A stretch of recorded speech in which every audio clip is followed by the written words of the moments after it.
أعوذ بالله من الشيطان الرجيم بسم الله الرحمن الرحيم الحمد لله رب العالمين اللهم صل على سيدنا محمد وعلى آل سيدنا മുഹമ്മദ്.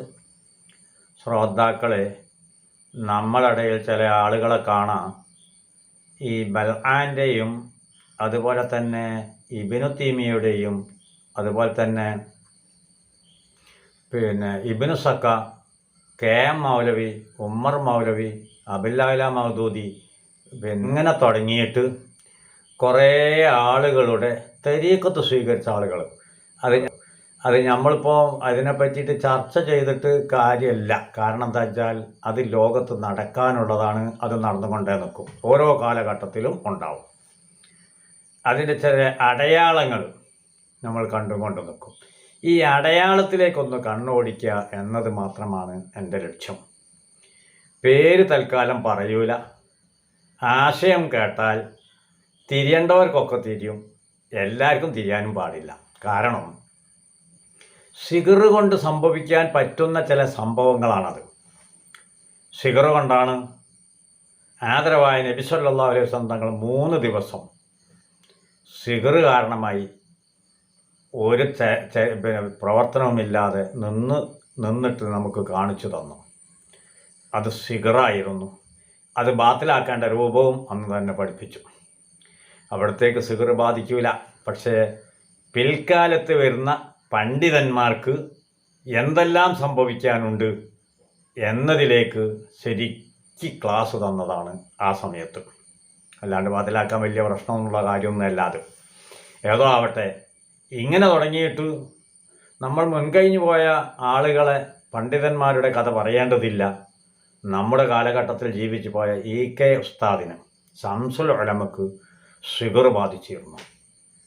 സിഗറാണെന്ന് അവിടുത്തെ പ്രധാന ശിഷ്യനായ ദാരിമിയോട്, അബ്ദുള്ള ദാരിമിയോട് ശൈഖുന മുദബ്ബിറുൽ ആലം മടവൂർ മഹാനിർ നേരിട്ട് പറഞ്ഞതാണ്. നമ്മൾ യൂട്യൂബിലൊക്കെ കേട്ടിട്ടുണ്ടല്ലോ. അത് നേരിട്ട് കേട്ടതാണെന്ന് പറഞ്ഞിട്ട് സിഗറുണ്ടെന്ന് പറഞ്ഞത്. ഇങ്ങനെ തുടങ്ങിയിട്ട് ആർക്കും കിട്ടും സിഗർ. എന്നാൽ ചില ആളുകൾക്ക് സിഗറല്ല, സ്വാഭാവികമാണ്. അവരുടെ ജനനം തന്നെ അങ്ങനെ ആകുന്ന ചില ആളുകളുണ്ടാവും. ഏതായാലും നമ്മുടെ വിഷയം ഊന്നിയിട്ട് സംസാരിക്കുക. ആളെ പേര് തൽക്കാലം പറയൂല. അത് പറയേണ്ട ആവശ്യമില്ല. കാരണം ഒരു പക്ഷേ സിഗർ കാരണം കൊണ്ടായാൽ അവർക്കത് ചികിത്സിക്കാനുള്ളൊരു വഴിയും കൂടിയാവും, തിരുത്താനുള്ള വഴിയും കൂടിയാവും. അത്രമാത്രമേ ഇപ്പോൾ ഉദ്ദേശിക്കുന്നുള്ളൂ. മറ്റ് ലക്ഷ്യങ്ങളൊന്നും ഇല്ല. കെലിമത്തിനെ വിമർശിക്കാതിരിക്കാൻ നിർവാഹമില്ലാത്തത് കൊണ്ടാണ്. കാരണം ദീനുൽ ഇസ്ലാമാവുന്ന, സുന്നത്ത് ജമാഅത്താവുന്ന ദീനുൽ ഇസ്ലാമിന് കേട് സംഭവിക്കും, ബുദ്ധിമുട്ട് സംഭവിക്കുന്നൊരു ഘട്ടം വന്നാൽ അത് അറിയുന്നവർ മിണ്ടാതിരിക്കാൻ പറ്റാത്തത് കൊണ്ട് പറയുകയാണ്. അത് തിരുത്താൻ വഴികൾ വെച്ചു കൊടുക്കുക എന്നാണ് ഇപ്പോഴത്തെ ലക്ഷ്യം. ഞാൻ നേരത്തെ പറഞ്ഞല്ലോ, ബൽആൻ്റെയും അതുപോലെ തന്നെ കുറേ ആളുകളുടെ പേര് ആ തരീഖത്തായിട്ട് സൂചിപ്പിക്കുന്ന ചില പ്രവർത്തനങ്ങൾ ഇപ്പോൾ അടുത്ത് കാന്തപുരം ഉസ്താദുമായിട്ട് ബന്ധപ്പെട്ട് കാണാനിടയായി. ഇത് ഞാൻ ഉണർത്തട്ടെ. എന്താ ബൽആൻ ചെയ്തത്? ആദ്യം വളരെ ഉഷാറായിരുന്നു. മൂസാ നബി അലൈഹി ഇസ്ലാമിൻ്റെ പൂർണ്ണ പൊരുത്തത്തിലായിരുന്നു. അങ്ങനെ ഉയർന്നു റബ്ബിലേക്ക് അടുത്തടുത്ത് അവസാനം എന്തായി? പിന്നീടെന്തായി? ആള് മാറി.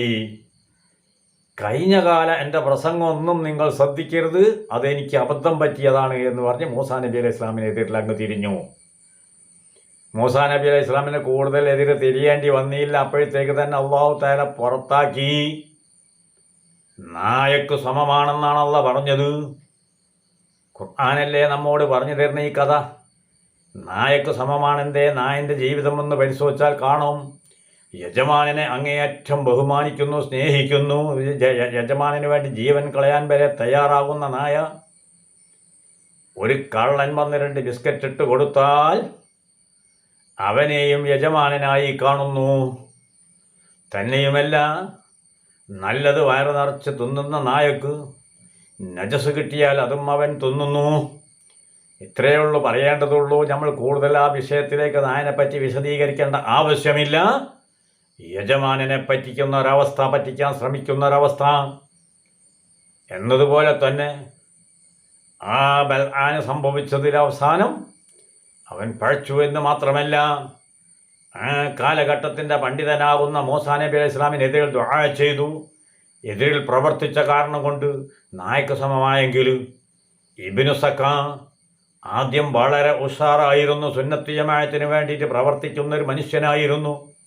അങ്ങനെ പ്രവർത്തിച്ച് അവസാനം അവന് തോന്നിപ്പോയി, അവനെല്ലാം എല്ലാവരെയും അടക്കിയിരുത്താൻ കഴിവുണ്ടെന്ന് അവന് തോന്നിപ്പോയി. ആ കിബർ ഉള്ളിൽ കയറിയപ്പോഴേക്കും അവൻ പഴച്ചു എന്ന് മാത്രമല്ല, അവൻ ആരെയാണോ വിമർശിച്ചത് ആ മതത്തിലേക്ക് അവൻ ചേക്കേറിയിട്ട് കാഫറായിട്ടല്ലേ ചത്തുപോയത്.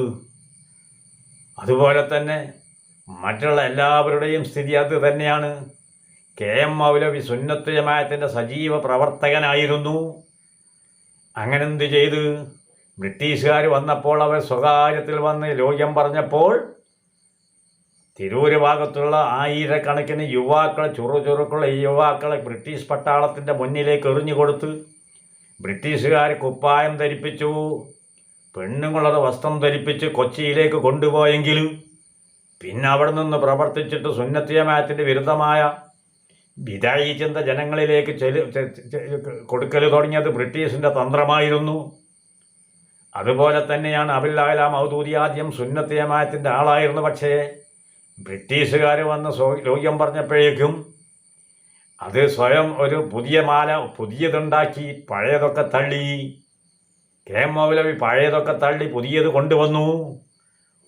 അതുപോലെ തന്നെ അബുൽ അഅ്ല മൗദൂദി പഴയത് പോയിട്ട് എനിക്ക് പരമ്പരാഗതമായി കിട്ടിയ ഇസ്ലാമാകുന്ന മാല എൻ്റെ കഴുത്തിൽ നിന്ന് ഞാൻ പൊട്ടിച്ചെറിഞ്ഞ് ഞാൻ പുതിയ ഇസ്ലാമിലേക്ക് കടക്കുന്നു എന്ന് പറഞ്ഞിട്ട് തിരുത്തിയെങ്കിൽ ചേകന്നൂർ ആദ്യം സുന്നത്ത് ജമാഅത്തായിരുന്നു. ആള് ബാക്കവിയാണ്, സജീവ പ്രവർത്തകനാണ്. പിൽക്കാലത്ത് മുജാഹിദിൻ്റെ സജീവ ആളായി. അവിടുന്ന് വീണ്ടും പോയി അവസാനം ഇസ്ലാമിൻ്റെ മറ്റൊരു രൂപം, ഇസ്ലാമെന്ന പേരിൽ മറ്റൊരു രൂപം ഇറക്കൽ തുടങ്ങിയെങ്കിലും നമ്മൾ വ്യക്തമായി മനസ്സിലാക്കണം, ഈ കാലഘട്ടത്തിൽ ചില ആളുകളുടെ പ്രസംഗം കേൾക്കുമ്പോൾ അവരുടെ കാര്യം ഓർത്ത് വേദനിക്കുകയല്ലാതെ മറ്റൊരു മാർഗവും ഇല്ലാത്ത അവസ്ഥയിലേക്ക് എത്തിയിട്ടുണ്ട് മുഅ്മിനീങ്ങളെ. 2010 മുമ്പുള്ള എൻ്റെ പ്രസംഗമൊക്കെ ഞാൻ ഒഴിവാക്കി. എനിക്ക് അബദ്ധം പറ്റിയതാണെന്നാണ് പറഞ്ഞത്. ഇത് മനസ്സിലാക്കണം. അന്ന് കാന്തപുരം ഉസ്താദിനെ പുകഴ്ത്തി ആകാശം മുട്ടയായിട്ട് പുകഴ്ത്തിയിരുന്നു. പിൽക്കാലത്ത് അതിൽ വലിയ പിടിപാട് പോരാതെ വന്നപ്പോൾ നേരെ തലതിരിഞ്ഞു. അന്ന് ശംസുൽ ഉലമയെ തെറി പറഞ്ഞതിന് കണക്കില്ലായിരുന്നു. ഇന്ന് ശംസുൽ ഉലമയെ പുകഴ്ത്തുകയാണ്. എന്നാൽ ഇന്ന് കാന്തപുരം ഉസ്താദിനെതിരിലാണ് ഉറഞ്ഞു തുള്ളുന്നത്. എന്തെല്ലാം ആണ് പറഞ്ഞുണ്ടാക്കുന്നത്. പച്ചക്കളവും വിവരക്കേടുമല്ലാതെ മറ്റൊന്ന് പറഞ്ഞതായിട്ട് എൻ്റെ ചുവടോട്ട് ഞാൻ കേട്ടിട്ടില്ല. ഞാൻ കേട്ടോടത്തോളം വിഷയങ്ങൾ അത് കളവുണ്ട്, വിവരക്കേടുമാണ്. ഇത് ഞാൻ നേരത്തെ ഒരു വീഡിയോ പറഞ്ഞിട്ടുണ്ട്. ഒരു സംഭവം ഏതാണത്? യമനിലെ ഉമർ ഹഫീദ് എന്നവരുമായി ബന്ധപ്പെട്ട് കാന്തപുരം ഉസ്താദ് ഒരു പെൺകുട്ടിയുടെ ഇസ്ലാമിയ കോടതി കൊലക്ക് വിധിച്ച ഘട്ടത്തിൽ അതിന് ക്രിമിനൽ പശ്ചാത്തലത്തിലുള്ള ഇസ്ലാമിയ ശരീഅത്തനുസരിച്ച് കാര്യങ്ങൾ മുന്നോട്ട് കൊണ്ടുപോകാൻ കാന്തപുരം ഉസ്താദ് ഇസ്ലാമിയ ശരീഅത്തനുസരിച്ച് മാത്രം പ്രവർത്തിച്ചു. ഉമർ ഹഫീദ് എന്നവരും പ്രവർത്തിച്ചു. അതിൻ്റെ ഇടയിൽ കൊണ്ടുപോയിട്ട് ഒരു വാരവക്കൽ അന്ന് ഞാൻ പറഞ്ഞിട്ടുണ്ടായിരുന്നു. ഇത് വിവരക്കേടാണ് പറഞ്ഞത്, ഇസ്ലാമുമായിട്ട് ഇനി യാതൊരു ബന്ധവുമില്ലെന്ന് ഞാൻ പറഞ്ഞിട്ട് തന്നെ ഉണ്ട് സംഭവം. ഞാൻ പറയട്ടെ, ആദ്യത്തത് ഒഴിവാക്കിയണമെങ്കിൽ അന്ന് അബദ്ധത്തിലാണെന്ന് ഉറപ്പായില്ലേ? പിന്നെ ഇപ്പം അബദ്ധം പറ്റൂല എന്നെങ്ങനെ നമ്മൾ വിശ്വസിക്കുക? 2010 മുമ്പിലുള്ള കാന്തപുരം ഉസ്താദിനെ പുകഴ്ത്തിയ കഥകളൊക്കെ എടുത്ത് മാറ്റി ഒഴിവാക്കി ഇനി ഞാൻ എതിർക്കുകയാണ് ചെയ്യുന്നതെന്ന് പറഞ്ഞാൽ, കാന്തപുരം ഉസ്താദ് 7 വയസ്സ് മുതൽക്കേ ഇപ്പം എല്ലാവർക്കും അറിയണതുള്ളൂ. അതുവരെ ഉമ്മാൻ്റെ മടിയിലാണ്. ഇന്നതിന് ശേഷം മാറ്റി പറഞ്ഞതൊരു തെളിവുമില്ല. പിന്നെ ഇപ്പം എന്താ കാന്തപുരം ഉസ്താദിനോട് പറഞ്ഞുണ്ടാക്കിയത്? സൈഖൻ്റെ അടുത്ത് പോയിക്കണെന്ന് പറഞ്ഞിട്ട് വീഡിയോ ആണ് ഇങ്ങോട്ട് ഇറക്കി വിട്ട്. സൈഖൻ്റെ അടുത്ത് പോയില്ല എന്നാരോ പറഞ്ഞോ? കാന്തപുരം ഉസ്താദ് സൈഖൻ്റെ അടുത്ത് പോകേണ്ട ഉത്തരവാദിയാണ്. അത് ഉത്തരവാദിയാണ്. ശൈഖുന കാന്തപുരം ഉസ്താദ് ഷെയ്ഖുന ഖുതുബുൽ ആലം ഫി ശരിയ കാന്തപുരം ഉസ്താദ് അത് നോക്കേണ്ട ആൾ തന്നെയാണ്. കൊരൂര ശൈഖിൻ്റെ അടുത്തും പോയിട്ടുണ്ട്. പഴയകാലത്ത് സമസ്ത കേരള ജംഇയ്യത്തുൽ ഉലമ കൽപ്പിച്ചതിൻ്റെ അടിസ്ഥാനത്തിൽ കൊരൂർ ശൈഖിൻ്റെ അടുത്തും പോയിട്ടുണ്ട്. കതിരൂർ ശൈഖ് എന്ന് പറഞ്ഞെടുത്തുണ്ടായിരുന്നു, അവിടെയും പോയിട്ടുണ്ട്. സമസ്ത കേരള ജംഇയ്യത്തുൽ ഉലമ റിപ്പോർട്ടും കൊടുത്തു. അന്ന് കതിരൂർ ശൈഖ് എന്ന് പറഞ്ഞ അയാളെ പറ്റി സന്ദർശിച്ചപ്പോൾ അയാൾ തടിയെടുത്താഞ്ഞി അങ്ങനെയൊക്കെ അവിടുത്തെ വിഷയം മനസ്സിലാക്കി അവിടെ തന്നെ പറഞ്ഞു കൊടുത്തത് പഴച്ചതാണെന്ന്. കൊരൂർ ശൈഖ് അത് പഴച്ചവാദമാണെന്ന് വ്യക്തമായിട്ട് അന്ന് പറഞ്ഞു കൊടുത്ത് ഇതൊക്കെ പോയിട്ട് തന്നെ എടുത്തതാ. ഇന്നും ഇന്നലെയും ഒന്നല്ല കാന്തപുരം ഉസ്താദ് അങ്ങനെ പല ആളെടുത്തും പോയത്. പല ആളുകളെ പറ്റി അതുപോലെ തന്നെ മുദബ്ബിറുൽ ആലം മഹാനരെ പരിശോധിക്കാൻ വേണ്ടിയിട്ട് കാന്തപുരം ഉസ്താദിനെയാണ് സമസ്ത കേരള ജംഇയ്യത്തുൽ ഉലമ ഏൽപ്പിച്ചത്. പരിശോധിച്ചിട്ടുണ്ട്. ഈ പരിശോധനയിൽ നിന്ന് കാന്തപുരം ഉസ്താദ് വ്യക്തമായി തെളിവും കൊടുത്ത സമസ്ത കേരള ജംഇയ്യത്തുൽ ഉലമക്ക് എന്തെന്ന് ഇത് തുല്യതയില്ലാത്ത മഹാനാണെന്ന്. കതിരൂർ ശൈഖ് പഴച്ചതാണ്, കൊരൂർ ശൈഖ് പഴച്ചതാണ്, പഴച്ചവാദമാണ് അവരുള്ളത് പറഞ്ഞ അതേ കാന്തപുരം ഉസ്താദ് അക്കാലത്ത് CM വലുതാൻ്റെ അടുത്തുനിന്ന് ഒന്നും കിട്ടാനില്ല, കിട്ടുകയില്ല, കൊടുക്കുകയില്ല. അവർ പറഞ്ഞത് നേരെ മറിച്ച് അവരെ പറ്റി പറഞ്ഞത് വേറാണ്. കതിരൂർ ശൈഖ് ലക്ഷങ്ങൾ കൊടുക്കും, കൊരൂർ ശൈഖ് ലക്ഷങ്ങൾ കൊടുക്കും. പക്ഷേ അവിടെല്ല സുന്നത്ത് ജമാഅത്ത് എന്താണെന്ന് ജനങ്ങൾക്ക് പറഞ്ഞു കൊടുക്കേണ്ട ഉത്തരവാദിത്തമുണ്ട്. മടവൂർ മഹാനരെ പറ്റിയിട്ട് അവിടുത്തെ രണ്ടാമത്തെ ഉറൂസിന് അവിടെ നടക്കുമ്പോൾ അന്ന് കാന്തപുരം ഉസ്താദ്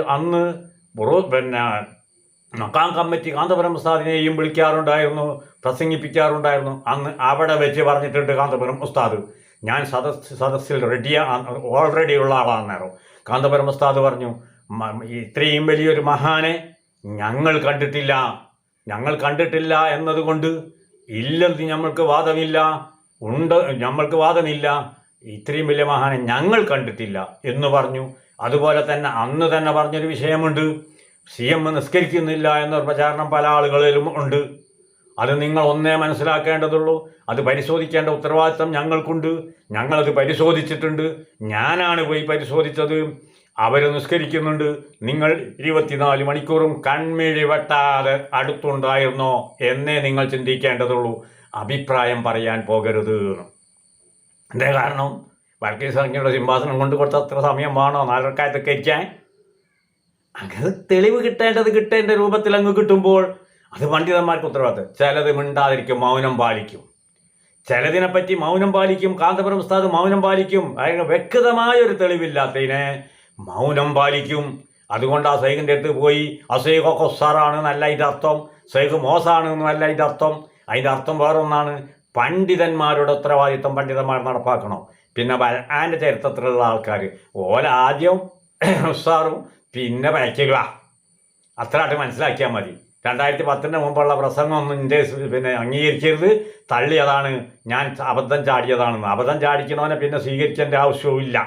പിന്നെ ഇപ്പം കാന്തപുരം ഉസ്താദിനെ പറ്റി പറഞ്ഞുണ്ടാക്കിയത് വെല്ലുവിളിക്കുന്നു, വിദ്വാനെ ഞാൻ വെല്ലുവിളിക്കുന്നു. ശരിക്ക് ധൈര്യമുണ്ടെങ്കിൽ മുമ്പിൽ വരാൻ തയ്യാറുണ്ടോ? കാന്തപുരം ഉസ്താദിനെ പറ്റി പറഞ്ഞ് 80% കളവാണ്, അതുപോലെ തന്നെ വിവരക്കേടുമാണ്. അതാണ് ഞാൻ ഉമർ ഹഫീദ് എന്ന കാര്യം വെച്ചിട്ട് ഞാൻ പറഞ്ഞിരിക്കുന്നത്. പച്ച വിവരക്കേടും ഇസ്ലാമിൻ്റെ ശരീഅത്തായിട്ട് ഒരു ബന്ധവുമില്ലെന്നും അതുപോലെ തന്നെ കളവുമാണ് പറഞ്ഞത് എന്ന് ഞാൻ അന്ന് പറഞ്ഞത്. അന്ന് ഞാൻ വെല്ലുവിളി നടത്തിയിട്ടുണ്ട്. പക്ഷേ ആൾ വരൂല, വന്നാൽ അറിയാം കുടുങ്ങൂന്ന്. വന്നാൽ ഫക്കീറിൻ്റെ അടുത്തേക്കാണ് വരുന്നത്, കുടുങ്ങൂന്നറിയാം, ഉറപ്പാണ്. എന്നിട്ടാണ് വരാണ്ടുന്നത്. അതുകൊണ്ട് തന്നെ പറയുന്നു, കാന്തപുരം ഉസ്താദിനെ പറ്റി മടവൂർ മഹാനര് മുദബ്ബിറുൽ ആലം മഹാനർ പറഞ്ഞത് നേരിട്ട് പറഞ്ഞ ചില വിഷയങ്ങളുണ്ട്. അത് ഞാൻ നിങ്ങളോട് പറയട്ടെ. അൻത ഖുതുബുൽ ആലം ഫി ശരിയ അന ഖുതുബുൽ ആലം ഫിൽ അഖീഖിയ എന്ന് കാന്തപുരം ഉസ്താദിനോടാണ് പറഞ്ഞത്. അതുപോലെ തന്നെ കാന്തപുരം ഉസ്താദിനോടാണ് പറഞ്ഞത്, നിങ്ങൾ മൂസ അലൈഹി ഇസ്ലാമിൻ്റെ വഴിയിലും ഞങ്ങൾ ഖിദ്ർ അലൈഹി ഇസ്ലാമിൻ്റെ വഴിയിലും ഞങ്ങൾ തരീക്കിലേക്ക് നിങ്ങൾ വരാൻ പാടില്ല. നിങ്ങൾ വയത് പറഞ്ഞ് ജനങ്ങളെ സംസ്കരിക്കണം, നിങ്ങൾ സ്ഥാപനം ഉണ്ടാക്കണമെന്ന് കാന്തപുരം ഉസ്താദ് പറയണം. അന്നേരം എന്നോട് പറയുന്ന സമയത്ത് എൻ്റെ ഒരു പൈസയില്ല, കടമാണുള്ളത്. അങ്ങനെ കടത്തിൻ്റെ കാര്യം ഒരു ദിവസമായിട്ട് പറഞ്ഞപ്പോൾ അവിടുന്ന് പറഞ്ഞു, വ്യക്തമായി പറഞ്ഞു, പിന്നെ ഇത്ര 1000, ഇത്ര 100, ഇത്ര 10, ഇത്ര ഒറ്റ, ഇത്ര പൈസ ബാക്കി കടണ്ട്, അത് വീടുമെന്ന്. ഈ മർക്കസും ഉണ്ടാക്കിയില്ല, ഒരു സാധനം ഉണ്ടാക്കിയില്ല. പള്ളി ദിവസം കുട്ടികൾക്ക് കിതാബ് ഓതി കൊടുക്കേണ്ട സമയമായിരുന്നു എന്ന് കാന്തപുരം ഉസ്താദ് പറയുന്നു. എന്നാൽ കാന്തപുരം ഉസ്താദ് എന്തെങ്കിലുമൊക്കെ പച്ചപ്പൊള്ളു പറഞ്ഞിട്ടാണ് നിങ്ങൾക്ക് പറഞ്ഞിട്ടുണ്ടാക്കാം. യൂസുഫ് തങ്ങൾ കളവ് അറിയുമല്ലോ. യൂസുഫ് കോയ തങ്ങളാ വേറെ കാന്തപുരസ്താവുമായിട്ട് ബന്ധപ്പെട്ട സൈഖനായിട്ട് ബന്ധപ്പെട്ട വിഷയം ഇവിടെ പറഞ്ഞത്. ഉറക്കിലാവെന്ന് പറഞ്ഞത് ലാ തഖഫ്, പിന്നെ ഒടർവില പറയുന്നത് വലാ തഹ്സൻ. യൂസുഫ് കോയ തങ്ങൾ പറയുന്നത് ഈ വിഷയങ്ങളൊക്കെ യൂസുഫ് കോയ തങ്ങൾ ഇവിടെ പറഞ്ഞെന്നാ. യൂസുഫ് കോയ തങ്ങൾ നിങ്ങൾ തള്ളുന്നത് നമുക്ക് ഉറപ്പാ. കാരണം എന്താ പറയുക, നിങ്ങൾക്ക് പിത്തനുണ്ടാക്കുന്ന പണിയാണ്. പിന്നെ നന്നാവാൻ വഴിയുണ്ട്. നല്ലതോ മോശമോ ആണോ എന്നതിന് തിരിച്ചറിയുന്ന ഒരു വഴിയുണ്ട്. ഈ വഴിയും കൂടി ഞാൻ ഈ കൂട്ടത്തിൽ പറയാതിരിക്കാൻ വഴിയില്ല. ചില പണ്ഡിതന്മാർ സത്യത്തിൽ അപകടം പിടിച്ച ചില വാദങ്ങൾ ഉന്നയിച്ചു പോയിട്ടുണ്ട്. പക്ഷെ അവർ തിരുത്താൻ ശ്രമിക്കുന്നു, തിരുത്തുന്നു. എന്തേ കാരണം? അവർക്ക് സിഗർ ബാധിച്ചതാണ്. ഈ പറയപ്പെട്ട വ്യക്തിക്ക് വ്യക്തമായി സിഗർ ബാധിച്ചതാണെങ്കിൽ ചികിത്സിച്ചിട്ട് തിരുത്തണം. അല്ലെങ്കിൽ ബൽആന്റെ ചരിത്രത്തിലേക്ക് പോകുന്ന കാര്യത്തിൽ 100% ഹക്കാണ്, യാതൊരു സംശയവും ഇല്ല. തിരുത്താൻ ശ്രമിക്കേണ്ടത് സാധാരണ. തിരുത്താൻ സിഗർ കൊണ്ട് ചിലപ്പോൾ പെട്ടെന്ന് കഴിഞ്ഞോളണമെന്നില്ല. ശംസുലമക്ക് തിരുത്താൻ അവസാനം വരെ വലിയ ബുദ്ധിമുട്ടുണ്ടായിപ്പോയി. പിന്നെ അവസാന ഘട്ടത്തിലാണ് കാന്തപുര ഉസ്താദിനെ വെളുപ്പിക്കുന്നതും സംഭവങ്ങൾ പറയുന്നതും. അപ്പോൾ ചുരുക്കി പറഞ്ഞാൽ അത് ചില സംഭവത്തിൽ നടക്കാനുള്ള വിഷയം വരുമ്പോൾ മഹാന്മാർ അത് അള്ളാൻ്റെ ഖളായിൽ എന്താണോ നടക്കേണ്ട ഹക്കേ നടക്കുള്ളൂ, അപ്പുറത്ത് നടക്കൂല. അങ്ങനെ വരുമ്പോൾ ചില ഇണങ്ങലും പിണങ്ങലും അത് ഗുണമായിട്ട് മാറുന്നൊരവസ്ഥയുണ്ട്. സമസ്തയുടെ പിളർപ്പിൽ നിന്ന് ദോഷത്തേക്കാണ് ഏറെ ഗുണമായതുണ്ടായിട്ട് ഞാനൊക്കെ കണ്ടിട്ടുള്ളൂ. ഇനി പിള്ളേർ പറയാലോ, ആ പിളർപ്പിൻ്റെ ഇടയിൽ കുറേ മോശപ്പെട്ട നാണയങ്ങളുണ്ടാവും. അവരെ മാറ്റി നിർത്താനുണ്ടാവും. ഹക്ക് പറയൽ ഇവിടെ നിർബന്ധമാവും. പോരാ, തളരുന്നൊരു ഘട്ടം വരാനുണ്ട്. പണ്ഡിതന്മാർ ഈ രാഷ്ട്രീയ തമ്പുരാക്കന്മാരെ ബാക്കിൽ പോയിട്ട് കയ്യും കെട്ടി നിൽക്കേണ്ട ഒരു ഗതികേടുള്ള സമയമായിരുന്നു അന്നേരം. അതെല്ലാം ഒരു മുസ്ലിയാർ ഇറങ്ങി തീർച്ചാൽ നിങ്ങൾ ഇങ്ങോട്ട് വരിക എന്നല്ലാതെ അങ്ങോട്ട് പോകേണ്ട ഒരാവശ്യം വരൂല എന്ന് കാന്തപുരം ഉസ്താദിനെ കാണിക്കാൻ കഴിഞ്ഞ സന്ദർഭമായിരുന്നു അത്. സമസ്ത കേരള ജമിയത്തുലമയ്ക്ക് തന്നെ അതിൻ്റെ ക്രെഡിറ്റ് പോവുക. അതിലുള്ള ആൾ തന്നെയാണല്ലോ. പിന്നെ അതിൻ്റെ ഇടയിൽ ചില നാണയങ്ങൾ, കെട്ട നാണയങ്ങൾ ഉണ്ടാവും. പോലെ പുറത്താക്കണ പണിയുണ്ട്. വേറെ ഉണ്ട്. ചിന്തിപ്പിക്കുന്ന ആൾക്കാരുണ്ട്. ചിന്തിപ്പിക്കേണ്ട ആവശ്യവുമുണ്ട്. അതെന്തോ ആവട്ടെ. അപ്പം തിരുത്തുന്നില്ലെങ്കിൽ നമ്മൾ മനസ്സിലാക്കണം ബൽആന്റെയും ഇബ്നു സക്കയ്യുടെയും ഒക്കെ തെരീക്ക് സ്വീകരിച്ച ആളാണെന്ന് മനസ്സിലാക്കിയാൽ മതി. തിരുത്താൻ ശ്രമിക്കുന്നുണ്ടെങ്കിൽ പെട്ടെന്ന് സിഗർ കൊണ്ട് പെട്ടെന്ന് കഴിഞ്ഞോളണമെന്നില്ല. തിരുത്താൻ ശ്രമിക്കുന്നുണ്ടെങ്കിൽ നമ്മൾ മനസ്സിലാക്കണം സിഗർ ബാധിച്ചതാണ്, നമ്മൾ കുറ്റം പറയാൻ പാടില്ല. അതുകൊണ്ടാണ് പേര് ഇവിടെ ഉപയോഗിക്കാത്തത്. തിരുത്തുമെന്ന് പ്രതീക്ഷിക്കുന്നു. ഇല്ലെങ്കിൽ ജനങ്ങൾ മനസ്സിലാക്കണം, കാന്തപുരം ഉസ്താദിനെ വ്യക്തമായി മനസ്സിലാക്കി കാന്തപുരം ഉസ്താദിൻ്റെ കൂടലേ നമുക്ക് ആഖിറം രക്ഷപ്പെടാനുള്ള മാർഗമുള്ളൂ. അല്ലാത്തടത്തോളം കാലം നമുക്ക് ആഖിറം നഷ്ടപ്പെടും. ദുനിയാവിൽ ചിലപ്പം പിന്നെ BMW ഒക്കെ കിട്ടിയെന്ന് വരും, തിന്നാനും കിട്ടിയെന്ന് വരും, എല്ലാ സൗകര്യങ്ങളും ഉണ്ടായി എന്നൊക്കെ വരും. ആഖിറത്തിലെത്തുമ്പോൾ കൈ കടിക്കേണ്ടി വരും, വിരൽ കടിക്കേണ്ടി വരും, കൈ വലഞ്ചവനായി മാറും. ഇത് സൂക്ഷിക്കുന്നത് നന്ന്, ഇത് വളരെയേറെ സൂക്ഷിക്കുന്നത് നന്ന്. ഞാൻ അടുത്ത കുറേ ഇപ്പോൾ വീഡിയോയിൽ വന്നിട്ടില്ലായിരുന്നു. ഇപ്പോൾ വരണമെന്ന് തോന്നിയിട്ടാണ് ഞാനിവിടെ വന്നത്. എനിക്ക് പൊതുജനങ്ങളോട് പറയാനുള്ളത്, സുന്നത്ത് ജമാഅത്തിൻ്റെ ആൾക്കാരോട് പറയാനുള്ളത്, കാന്തപുരത്തെ വിട്ട് നിങ്ങൾ കളിക്കണ്ട. കാന്തപുര ഉസ്താദ് ഇനി വടക്കാവൂല എന്ന് ഉറപ്പായി കഴിഞ്ഞു. കാരണം കാലഘട്ടം കഴിഞ്ഞു. പ്രവർത്തനത്തിൻ്റെ കാലഘട്ടം കഴിഞ്ഞു. അവരെ പറ്റിയിട്ടാണ് CM വലിയുള്ള പറഞ്ഞത്, മഹാനര് പറഞ്ഞത്, നിങ്ങൾ കുത്തുബുൽ ആലം ശരിയാണെന്ന്. അപ്പോൾ കാന്തപുരം ഉസ്താദ് തന്നെയാണ് അതിൻ്റെ ഉത്തരവാദി, അവകാശി. കാന്തപുരം ഉസ്താദ് പ്രവർത്തിച്ചിട്ടും ഉണ്ട്. ഇനി ശേഷക്കാർക്കാണ്. അവർ അബദ്ധത്തിൽ ചാടിയ അത് കാന്തപുരം ഉസ്താദിൻ്റെ തലയെ കെട്ടിയിട്ട് കാര്യമില്ല. അങ്ങനെ ആരോ പറയുന്നുണ്ടെങ്കിലോ ചെയ്യുന്നുണ്ടെങ്കിലോ സത്യത്തിൽ അബദ്ധമുള്ള ചില വാക്കുകൾ ചില ആളുകളിൽ നിന്ന് വന്നു പോയിട്ടുണ്ട്. പക്ഷേ അവർ ഉള്ളിൽ ഈമാനുണ്ട് എന്നതിൻ്റെ തെളിവാണ് തിരുത്താൻ ശ്രമിക്കുന്നു എന്നത്. സിഗർ കൊണ്ട് പെട്ടെന്ന് കഴിയൂല. സിഗർ ബാത്തിലായ ശേഷലാട് കഴിയൂല. സിഗർ അത്രയ്ക്ക് കനപ്പെട്ടതാണ് സാധനം. അതുകൊണ്ട് തന്നെ അവർ തിരുത്താൻ ശ്രമിക്കുന്നു. ഇപ്പുറത്തുനിന്ന് കാന്തപുര ഉസ്താദിനെ വല്ലാതെ തെറി പറഞ്ഞിട്ട് നടക്കുന്ന ഇവർ തിരുത്താൻ ശ്രമിക്കുന്നത് കാണുന്നില്ല. അത് അപകടമാണെന്ന് മാത്രം പറഞ്ഞ് തൽക്കാലം ഞാൻ നിർത്തട്ടെ. വാഖിറു ദഅവാനാ അനിൽ ഹംദുലില്ലാഹി റബ്ബിൽ ആലമീൻ. ഇത് ദുനിയാവിലും ആഖിറത്തിലും ഉപകരിക്കുന്ന ഇബാദത്തായി സ്വീകരിക്കണേ അല്ലാഹ്. ഒരാളെയും കുറ്റപ്പെടുത്താനല്ല, നാക്കിലൂടെ വന്ന ചില വാക്കുകളിൽ നിന്ന് അബദ്ധം സുന്നത്ത് ജമാഅത്തിനുണ്ടാവും എന്ന് മനസ്സിലാക്കി തിരുത്താൻ വേണ്ടിയിട്ടുള്ള ഒരു വഴി തുറന്നതാണ്. സഹായിക്കണേ അല്ലാഹ്, സ്വീകരിക്കണേ തമ്പുരാനെ. തെറ്റുണ്ടെങ്കിൽ അത് തിരുത്തിയിട്ടല്ലാതെ മരിക്കുന്ന ഒരവസ്ഥ വരാതെയും സഹായിക്കണേ അല്ലാഹ്. റബ്ബനാ തഖബ്ബൽ മിന്നാ ഇന്നക അൻതസ് സമീഉൽ അലീം വതുബ് അലൈനാ ഇന്നക അൻതത് തവ്വാബുർ റഹീം വഗ്ഫിർ ലനാ യാ അർഹമർ റഹീമീൻ. വസല്ലല്ലാഹു തആല വസല്ലം അലാ ഖൈരി സയ്യിദിനാ മുഹമ്മദി വആലിഹി വസഹ്ബിഹി വസല്ലം.